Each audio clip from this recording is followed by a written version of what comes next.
This is a deep dive into real estate photography.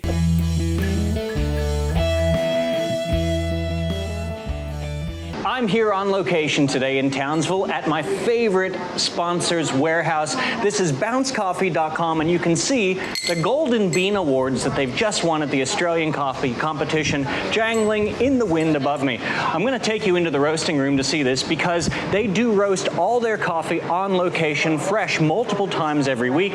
Here's the machine, and over here in the corner, you can see the bags of green coffee which come to this location from all over the world. Now, if you'd like to try Bounce Coffee, exclusive to listeners of the podcast, you can go to bouncecoffee.com and type in the code DIGITAL10. That'll get you 10% off your first order. They do ship worldwide.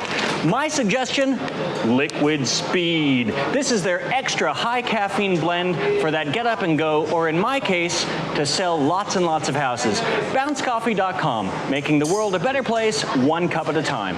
The Digital Agent Podcast is also sponsored by the Neon Collective. Get your own custom neon sign like the one you see behind me. Simply log on to neoncollective.com.au, or for those of you in the States, customneon.com. I've worked out a deal for my listeners where you can get 10% off your custom-made neon sign, whether it's simple lettering or something that you upload to them, like the Remax balloon you see behind me. If you use the code DIGITAL10, you get 10% off your design, and they have an awesome thing on their website where you can, while you're listening, put in your design, work it out, see what it's going to look like, hit the order button, and they'll send you a quote within a couple of days.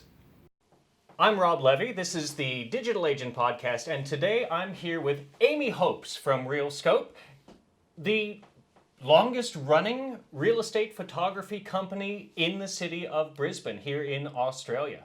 Hi Rob. Hi everybody. Thanks for having me on. How are you, Amy? Great, thank you. Yeah, end of the year, quietening down a little bit for Christmas. That's good. That's why we were able to get you in here. That's right. Because it is a bit hard to get a hold of you.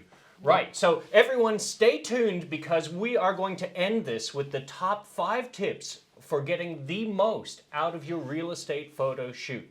Right. Well, Amy, let's talk a little bit about who you are before we get into this deep dive. How long have you been doing real estate photography? I've been doing this for 15 years. Yep. I started in 2007. I was the first employee of Realscope. Realscope started in 2003.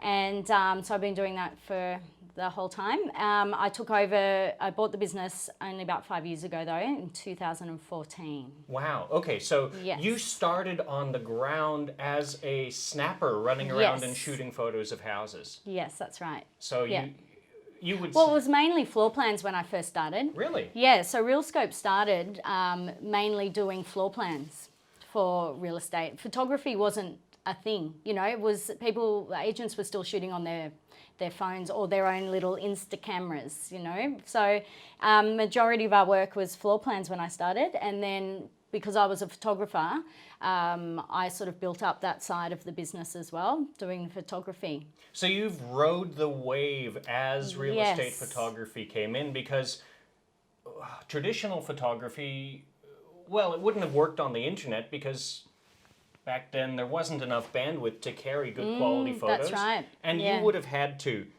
take the photo, develop the photo, print the photo, scan the photo. No, digital was in when I started. Yeah, digital was in. Yeah. So but the cameras weren't that great quality back then. And like you said, I think we used to deliver our photos 500 kilobytes. And now they're like, we deliver our photos about 3.5 meg, but back then it was, just really low quality. Right. So, how many photographers do you guys have at Realscope? I've got 2 others who are out there shooting every day. And who else works for you guys? So I've got Martine in the office. She's our office manager. I've got some copywriters, a few copywriters who do on-site or off-site copy. I've got videographer, Aaron. He's been with us for 8 years. He's been with us for 8 years. He started in 2012 with us. He started as a doing video, but video was not even a thing then when he started. So he's trained in photography and floor plans as well. But he's now solely video for us. Fantastic. Yeah. Right. So the reason that I got you guys in to chat to us on the podcast is Realscope offers a full range of services for real estate agents, Yes. a few that I'd never even considered or heard of. And let's go through some of the tricks of the trade. And when we say tricks, I realize that the consumers out there that are looking to buy a house are going to go, oh man, real estate agents, they're always doing things that make houses look better. But let's talk about how to keep it real, and let's talk about some of the things that you do offer to people selling. For example, if they don't have furniture in their own house, you guys can digitally add furniture to a photo. Why would you want to do that? Yes, so that's a new technology. It's called virtual staging. So if it's an empty property and maybe the budget doesn't allow for traditional staging with real furniture. Well, that can be up to $10,000, $12,000. It can be expensive. Yeah. You can get some for around $3,000, but still $3,000. You know, it's a lot of money. So we can take the photos of the property while it's empty, and then we can pick out what sort of furniture would go with that style of property, and we can work out where to place it, and then we can digitally put that into the photo so it looks real. I mean, so wait, it does look real. Yeah, okay, it does so look real. If you want to see some examples of virtual furniture which do look real, and the reason I say look real, you might not have experienced this, but sometimes you see the couch floating above the floor and you go, what is going on? Have aliens inhabited this property? Yeah. The stuff that you guys put out looks genuine, and you can find it on your Instagram. And Facebook pages as well. And if you want to Brisbane. link to those sites, just right below the podcast, the link will be right there. So if you want to check out what real virtual furniture looks like, you can find it there. Yes, that's right. And what you guys do differently, you pick out the specific couch. Yes, that's right. So we will be the stylist as well. So but we can also let you, the consumer, pick it out too. But so I can pick the funky leather lounge for my living room? You can. Okay. But it's quite time consuming. So we've done it a lot. So we just do that. So we'll choose the style and then we will place it as well. So because the photographer has been to the property, they know the scale of how big the room is. Because sometimes it can be a bit deceiving from looking at a photo. Just so we can get the scale of the furniture correct as well. And I'm pretty sure no one else in Brisbane does that. I think they just get their actual editor to pick and style the property, but Realscope are the only ones who actually do it. So I must say ours are the best in Brisbane, our virtual staging. And I'm even fooled by looking at the photos from the other team. I'm like, oh wow, that's nice furniture, and it's fake. And one of the coolest things about that is if it's a beachy style home, you guys have a catalog of 2,000 lounges and beds and other things. Right. And you can make the house styled beach style. You're not just sending it over to Korea where the editors might be living and having them pick. You're choosing so that it matches the style of the house. Matches the current style of the furniture in Australia as well. You know, it's completely different to overseas, and just the same style of what stages are actually using now. I'm going to jump in here as the real estate agent, and I'm going to say one of the reasons that you would virtually stage your house is empty houses are hard to sell. Our goals as the real estate agent is to get as many people into your property as possible, and if they're looking at a photo of an empty room, and in fact, why don't we load one up, and then they're looking at a photo of the same room with fabulous virtual furniture, and that's the only marketing you've put out for your house, compare the two. Which is more likely to get someone to burn their precious weekend time to show up to that house?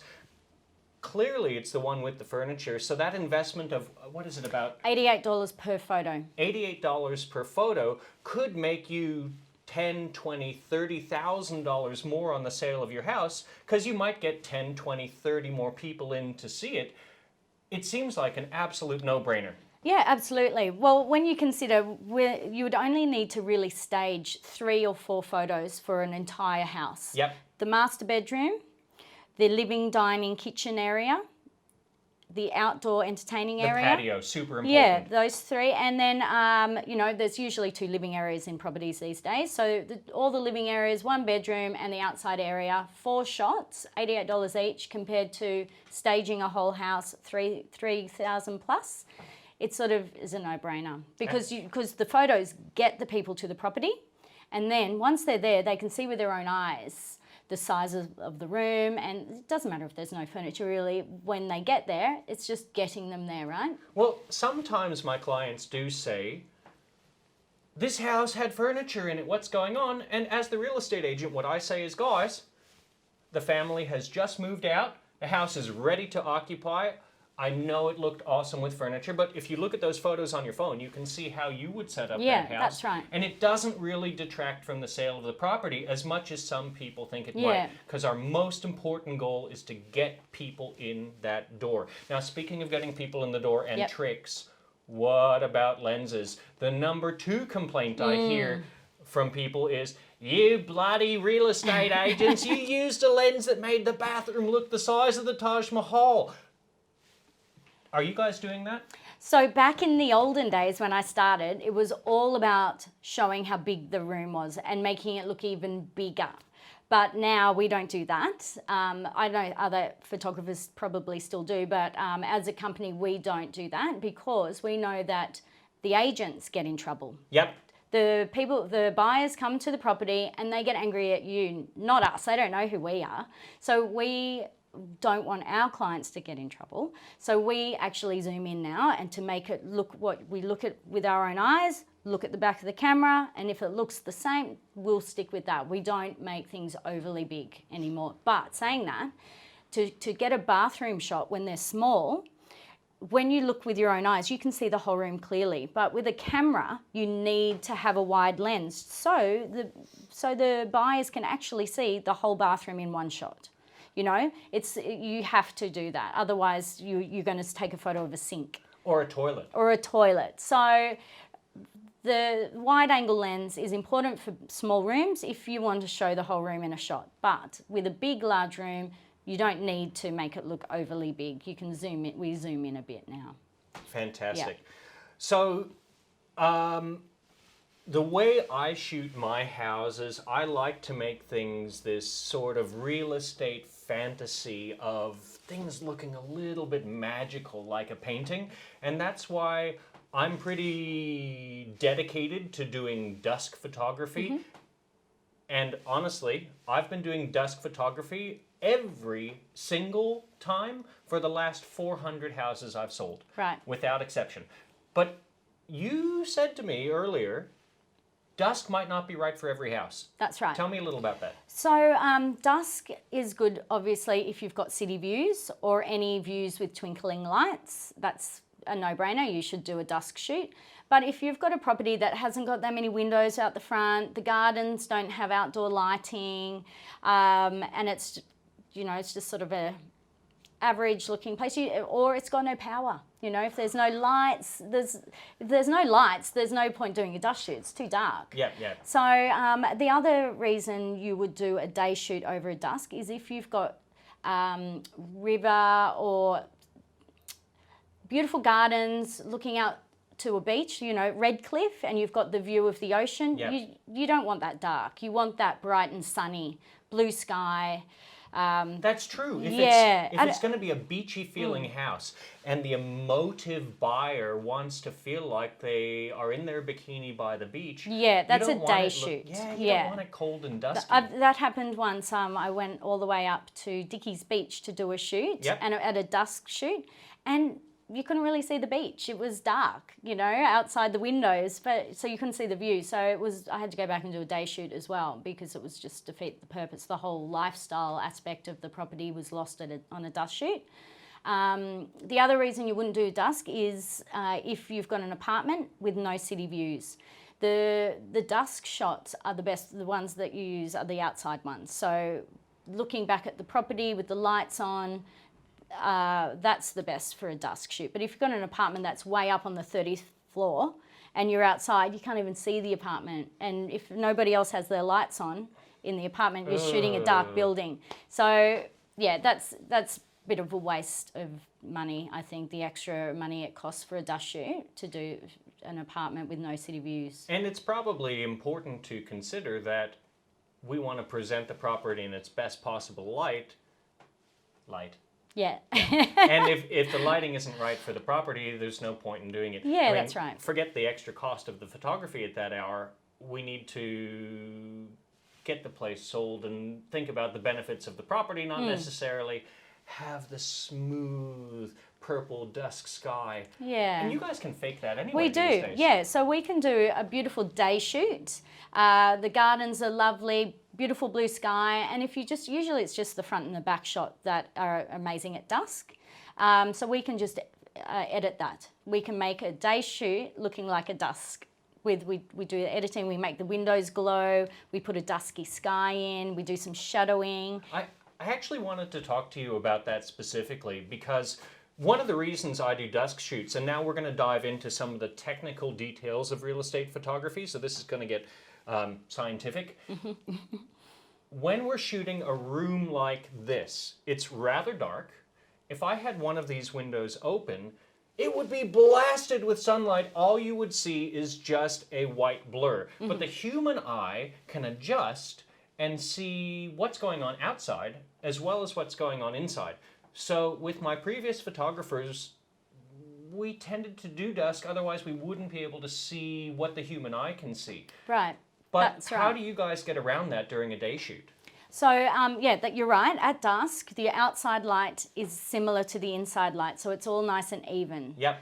Whereas in the daytime, it's usually darker inside and really bright outside. So we do different exposures when we photograph it in the day. So we'll expose for the window, so the window you can see out of, and then we'll expose for the room as well. And then in Photoshop, we blend it. So then we can show both. Do you guys actually physically, well not physically, but on the computer, Yeah. cut the window out and replace it? Yep, we do sometimes, yeah. Otherwise, we can just do another method of just blending as well. Technical stuff. Yes. That Yeah. is really cool. And one of the reasons that you guys do that is the camera can only see, well, it used to be 7 to 9 what we call stops, which are gradients of light. But Yep. the modern digital SLR, which stands for single lens reflex, That's cameras that you're using can actually see more stops of light. Yeah, the sensor is a lot better. So we can, if you take a photo that's maybe too dark, in Photoshop you can lighten it quite a lot before it gets pixelated. Whereas the old cameras, they didn't have very much memory, or they weren't very good sensors, so you couldn't bring them up that much. Right, otherwise it would end up grainy. Yeah, that's right. But Yeah. even today's smartphones, and I almost reached for my smartphone, but it's actually recording right now, have They're more, amazing, the latest phones, the 3-camera one, the Apple phone, it's amazing. iPhone Pro X11, W17, whatever it Yeah, is one of the best camera phones ever created, and the photos that come out of that are better than a $2,000 camera from 2010. yeah, they're amazing because they do a technique called HDR. So they take all different exposures and then it blends it straight away in the camera. HDR stands for High Dynamic Range Photography. So they'll take 3 shots, Or more. or 5 or 10, Yeah. and stack them together and correct for the small movements that you make when you're holding the camera, and essentially do what you guys do in Photoshop for my houses in the phone itself. But you still can't get nearly the quality out of a iPhone as you no. can out of Yeah, the larger CMOS sensors that are behind the lens of the cameras that you that's guys are right. using. Yeah, It's just physically impossible. yeah. Right. So in 2019, and we're almost in 2020, how important is it to get the right real estate photographer? I mean, as we just said, you can take good photos with your iPhone. Yeah, that's right. So to get a good real estate photographer, somebody who has experience, they already know the technical side inside and out. So they're not concentrating on that they don't need to concentrate on that so much when they're at the property. They're now looking at, should we remove the tissue box? Can we move this? How are we going to make the shot better? So that comes with experience. How about the throw? You know, everyone's got the Yes. knitted throw on the couch, and there's To make it look random enough, but still good. Yeah, that's tricky. I'm still trying to master the throw. But yeah, it's really important. It's not just you go into a property and shoot it anymore. You really have to take ownership of, let's move that lounge. It'll look better on that side of the room. And that's not many photographers do that. I think it's really important though to take actual ownership and try to make it as best as possible while you're there. I'm going to dive back in as the real estate agent here and say that you guys know me, I love doing real estate video. And as much as I like to promote real estate video, 1/10 the people are watching my videos as are looking at those photos on the internet. I might get in the first week 2,500 views of my video of the house, which is great, but I might get 25 to 35,000 views of my photos. So as much as I want to pump video, the photos are probably what's going to bring in 2020 the buyer to that house. So if you don't have the absolute best, most cracking, technically perfect, as well as you were just talking about, design perfect, the tissue boxes moved, the lounges shifted slightly, photos of your house, you might miss out on that buyer that'll pay $10, $20, $30, $50,000 extra. So it's worth paying an extra $150 to $300 to get the right real estate photographer. The return on investment. That's right. I think a lot of people imagine it to be more expensive than it is. Like for a day shoot, 16 photos, it's only $200. So when you can contrast $200 on photography, which is one of the most important aspects of your marketing, because people are not going to click on your property on realestate.com if the photos don't look good. $200 compared with all the other stuff you've got to pay, it's really not that much. It surprises me that people, you know, think they imagine it to be more expensive than it is. Well, some companies out there do charge $500 for real estate photography, but you guys seem to be successful. You've been running for 18 years, you provide good value, and I've used you myself. I know how good the photos come out. As you said, 200 to 300, 350 300, yeah. at the extreme end for your biggest investment, for what people are going to see more than anything else, seems like a no-brainer. And speaking of no-brainers, let's talk not about selling houses, let's talk about renting houses, because a lot of landlords here in Brisbane are doing it a bit tough. They're struggling because the market isn't as hot as it once was. And you're going to recommend people get a professional photo package for their rental. And I'm with you 1,000%. Why would you spend $300 on your rental? Well, you don't need to spend $300. You can spend $160 and get 8 amazing photos. That's all you really need for a rental property. $160. They will last you for at least 3, 4, 5 years. For the life of the rental, you can reuse those photos. Compared with a sale property, you're selling a house once, so you can only use those photos once. So it just makes sense to me that you would spend that investment to then use those photos for the next 3, 4, 5 years. And then if you decide to sell, you can use those photos to sell. Now, we do a pre-conversation before the podcast. I'm going to break the fourth wall here and talk about how I set these things up. So Amy and I were actually chatting about this before we got into it. And she was giving me an example of a real estate agent that she did some photos for the rental. And what happened? So I did a dusk shoot. I did virtual staging through the whole property. So really that was every bedroom and the living areas. I did a day shoot as well. And when he launched it, he actually called me and was like, Amy, this is ridiculous. I'm getting so much inquiry. And he seemed a bit annoyed because it was just too much for a rental. You know, he was a sales agent as well. But yeah, he rented it the first open. Right. Now, what does that mean as an investor, money-wise? Let's say it takes 3 weeks to rent your property, and here in Brisbane, your property rents for $600 a week. 6 times 3, that's $1,800.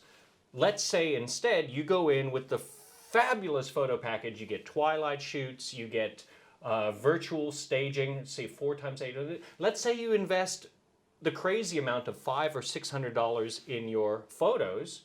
Well, it goes on the internet, and guess what? It's going to look better than every single other rental in all of Brisbane, and surprisingly, it's going to rent the first week. Yeah. So you invest $500 or $600, but you can do it for as little as $160. Yeah. Yeah. And then the return on investment is it doesn't stay vacant for 2 extra weeks. You save yourself $1,200, and the next time your property's vacant, you don't pay a thing for photos. The same thing happens. So really, by getting a professional photo package, over the course of 5 years, you could save yourself $5,000. Yeah. Putting it that way, it's pretty impressive. It seems like a dead set no-brainer. Yeah, absolutely. Yeah. But that's the next thing. More people are doing professional photos for rentals now. It's slowly agents are able to convince their owners to do that. Okay, cool. Yeah. So my favorite subject, time. Let's Video. talk about video. I love real estate video. It's my Yeah. passion, as you know. And that's Yes. actually how we met, because I Yes. rang every real estate videographer in all of Brisbane, and I ended up working with you guys because Aaron, who works for you, is a bit different from the average real estate videographer. Yes. He's something special. Tell me a Yes. little about the guy and what he does. So Aaron is a movie maker. Yeah. So he has been doing video for a long time, and that's how he was first employed by Realscope as a videographer back in 2012. But it's taken a little while for video to get more popular for the real estate market. But he did, a few years ago, he made a feature film that was shown over at the Cannes Film Festival. So he's In France. Yes. Yes. Yeah. So he's a real creative. He's very creative and passionate about video. Right, and then Yeah. recently, Aaron did a video for me. I'm passionate about Great Danes, and we started the video with a Great Dane loping across the lawn. Have a look.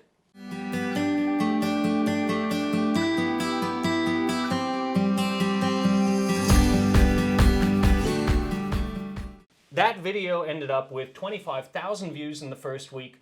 It was a 2-bedroom house on a main road, and shockingly, we sold the house for the asking price in the first weekend because it was engaging to start with. It's not just, hi, my name is Rob, and I have a house to sell. Come inside and have a look. He's willing to go outside the box and do something a bit crazy and creative. He's creative. Yeah, thinks outside the square, and he's passionate and loves doing it. And that's important. Now, I really don't want anyone else using Aaron because I need him for myself. But I will say, one of the crazy things about Aaron is he's got no ego. So you go in to work with him, and sometimes a director, a Steven Spielberg, wants to do it their way. Oh, that's right, yes. But with Aaron, he's happy to work with the real estate agent's idea. He's patient. Yes. I recently sent him to an agent in my office that had never done a video before, and he worked with her. She enjoyed the process, and guess what? Her video's now been seen by 2,500 people. Wow, that's It's great. the first week on the market. She's smashed with inquiry for the weekend. It's over $1 million house, which can be hard to sell right now in this market. I think it's going to go by Monday. Wow, And that's great. she is stoked to have worked with him. Yeah, well, it is the Realscope way. We are there to work with the agent, and we want to get their vision.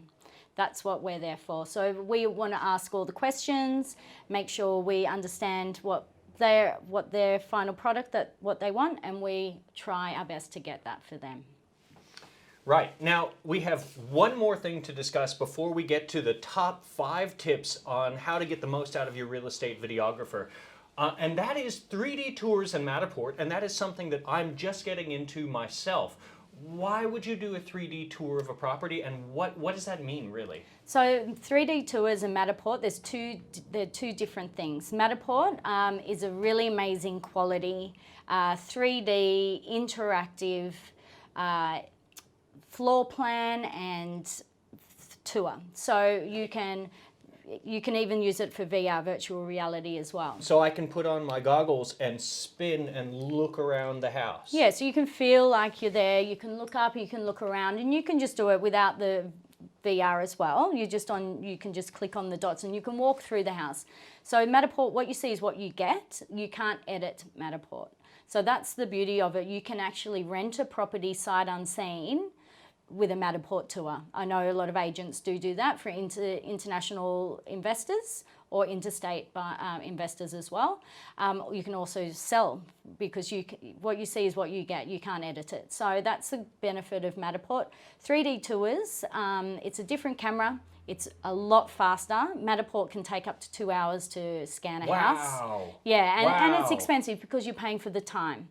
It's not that expensive for what you get, but it costs more than 3D tours because it takes a lot longer. 3D tours, they're a lot faster. You can scan a house you can shoot a house in maybe 15 minutes. I just did one yesterday. Yeah. 15 minutes, gone. Yeah, so, and you get the similar sort of feel. You can walk through. There's just not as many stops through the house, but you can then use the 3D tours as an interactive floor plan. There's a lot you can do with them. And you can also add some drone footage with hotspots, and it's quite amazing. And I think that is the bit of the future. This is the future. I think it's going to be the next thing. It's hard to predict because I wasn't sure with Matterport when that first came out, but I think because of the speed and the low cost of 3D tours, I think that's going to be the next thing. If you want an example of a 3D tour, I have just shot one, but don't use mine because I don't know what I'm doing. It was the first one I've ever tried. Why don't I put a link to one of Realscope's 3D tours down below if you guys have one available, or a Matterport tour, so you can check that out after you finish the podcast. And now we're getting to the exciting part that everyone's been waiting for. If you are selling your house, what do you do to get the most out of your real estate photo shoot? What is your top number one tip? The top number one tip is make sure all your globes work. For day shoots and for dusk shoots, we turn on all the lights, so make sure they're all working. That's important. Right, and I have experienced that myself. In fact, in my real estate kit that I take to photo shoots, I have about 5 light bulbs. That's good. Because it makes a huge difference if you have end table lamps in your master bedroom, and one's on and one's always blown. The other thing, make sure they're the same color temperature. So you can get cool white or warm white. If you've got the dip one on either side, the photo comes out with a pink hue or a blue hue. Make sure your lights are all the same color temperature, and the best color temperature is natural daylight. Okay. What else have you got for us? How about tip number 2? Okay, tip number 2, when it's time for your photo shoot, it's the end of the whole long process. So you've cleaned the whole place, you've done the gardens, it's taken you months. So it feels like that's the end. You know, you can finally relax, it's photo shoot day, but don't have your party just yet. Make sure your photographer has an empty house. There's no people having champagne. Wait. Are you telling me that people come over and celebrate during the real estate photo shoot? The house looks amazing. And that's why, because we want to get amazing photos. But that's not the time to start your party. Wait till the photographer's finished and gone before you have heaps of people in your house. Now, especially during a dusk photo shoot, because due to the waning light, it's extremely time critical to get those 10 photos out during that 1/2 an hour stretch. Yep. And if there's people in the way drinking champers and playing with the dog, you might have to pay for an entire reshoot. Well, once the light's gone, it's gone. And if you don't have all your shots in time, it can be a bit of a problem. Yes. So that leads us to our third point, getting your house ready for that photo shoot. One thing that you might not know about Amy is that in her career, she has touched 20,000 strangers' toothbrushes. Is that true? Probably, I would say so. Yeah, so make sure all your personal stuff is out of the bathrooms, bins away, things we don't like to see, just tissue boxes, shampoos and conditioners. If you look online and have a look at these amazing styled properties, look what they show. Try to make it like that. Get rid of all those little random things. Just makes it clean lines and spaces, minimalist, looks tidy. From a real estate agent's perspective, the easiest house to sell looks very much like a Hilton hotel room. You don't have someone else's toothbrush in your Hilton hotel room. You don't have family photos of someone else in your Hilton hotel room. And you don't have, other people's tissue boxes and other things lying around. It's clean and neat and tidy. And you feel like you can go in there and live in it yourself. And that's what you want to present to the public when you're doing a real estate photo shoot. Yes. And also on open home day, make it look like the photos. Light some candles too on open home day. Make it smell nice as well. Speaking of which, my camera's just died, but that's cool. Okay. Speaking of which, candles are great for real estate dusk photo shoots because they do provide that fascinating ambient light. Yeah, it's beautiful. It just gives that little extra care factor. I think when you light the candles, it just makes it feel a bit more loved. Absolutely. Do you have any other pro tips for so us? I think we're only up to, that was only maybe 3.5. 3.5. Okay, we come across this quite a bit. So you've obviously bought your home sometime and that you've seen photos of it. So sometimes people have their favorite angle of their own home, but it's really important you tell your photographer on the day that I've had photos done before and I really loved this angle. Can we get this again? We're happy to do whatever angle the client wants and we want to make them happy. So it's just make sure you tell them on the day and that your photographer will do the shots that you want.